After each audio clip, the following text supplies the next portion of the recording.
जबलपुर का डुमना एयरपोर्ट अब किसी अंतर्राष्ट्रीय एयरपोर्ट की तरह नजर आएगा और करीब 450 करोड़ रुपए की लागत से डुमना एयरपोर्ट को भव्य और अत्यधिक संसाधनों से संपन्न बनाया जा रहा है। करीब 4 साल से चल रहे डुमना एयरपोर्ट के विस्तारीकरण का कार्य अब पूरा हो चुका है।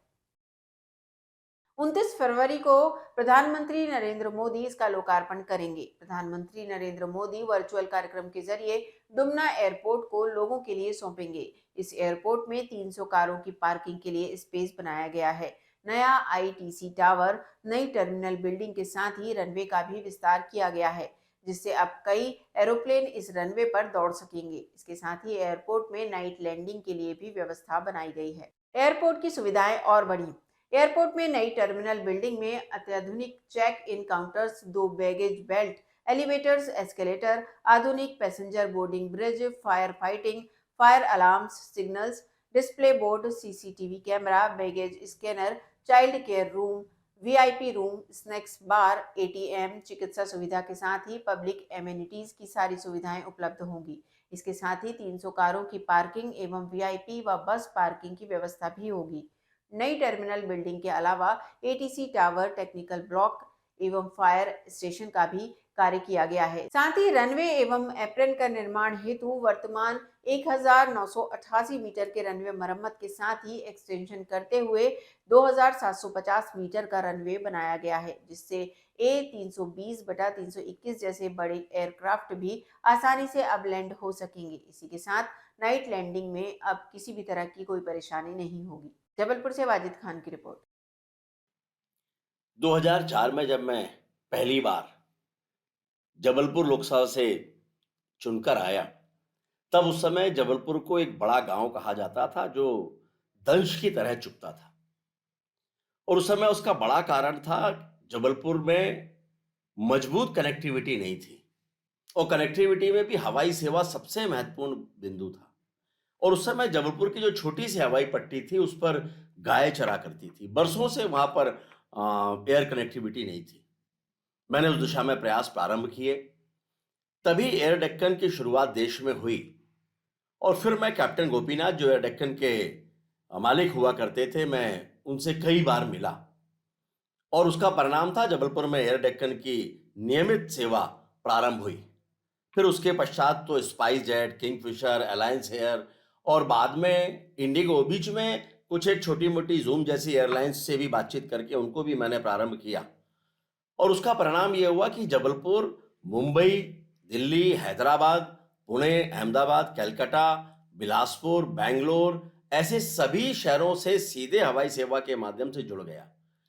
ये ठीक है कि उड़ानों की संख्या में उतार चढ़ाव आते रहे, हमें और भी आवश्यकता थी, लेकिन इन सबके साथ सबसे जरूरी था एक अत्याधुनिक टर्मिनल बिल्डिंग और एयरपोर्ट को आज की आवश्यकताओं के अनुसार बनाना। और फिर उस दिशा में भी मेरे प्रयास निरंतर जारी थे और मुझे कहते हुए खुशी है कि अब ये सपना भी साकार हो रहा है।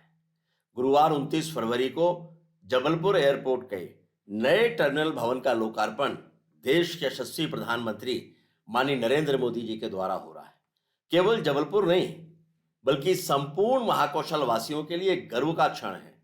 हम विकास का एक नया अध्याय लिखने जा रहे हैं। लगभग 450 करोड़ की लागत से नया एयरपोर्ट बनकर तैयार हो चुका है। इस नए एयरपोर्ट के नए टर्मिनल भवन से और विस्तारित हवाई पट्टी से अनेकों नई उड़ानें भी प्रारंभ होंगी। 1 मार्च से मुंबई, दिल्ली और अहमदाबाद के लिए भी स्पाइस जेट अपनी उड़ानें प्रारंभ करने जा रहा है। आइए हम सब विकास के इस नए सोपान का स्वागत करें।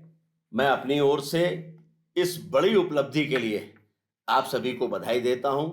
29 तारीख हम सबके लिए प्रतीक्षा का वो दिन है जब हम सबके सपने साकार होने जा रहे हैं। और मुझे लगता है कि जो स्वप्न मैंने लगभग 20 साल पहले देखा था, वो पूरा होने जा रहा है। आप सभी को बहुत बहुत बधाई, बहुत बहुत शुभकामनाएं। भारत माता की जय।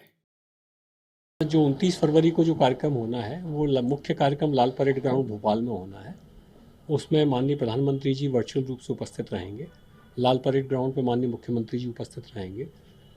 इस कार्यक्रम में प्रदेश के बहुत सारे कार्यक्रमों का लोकार्पण और भूमि पूजन होगा और कई विभागों के द्वारा कर्मचारी नियुक्त किए गए हैं, उन कर्मचारियों को नियुक्ति पत्र का वितरण होगा। इस कार्यक्रम का लाइव टेलीकास्ट प्रदेश के सभी जिलों में होगा, जबलपुर में भी इसका लाइव टेलीकास्ट होना है। माननीय मुख्यमंत्री जी के निर्देश ये हैं कि हर विधानसभा क्षेत्र में से कम एक जगह पे जो इसका लाइव टेलीकास्ट होना चाहिए।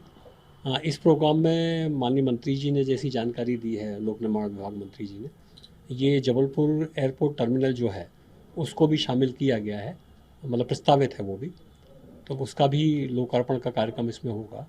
और इसके साथ साथ वो जो अलग अलग विभागों के बहुत सारे काम हैं, लगभग हमने जो कंपाइलेशन किया है 500 करोड़ से ज़्यादा के काम हैं, तो इन सारे कामों का भी लोकार्पण या भूमि पूजन का जो कार्यक्रम है वो अलग अलग लोकेशंस पे होगा।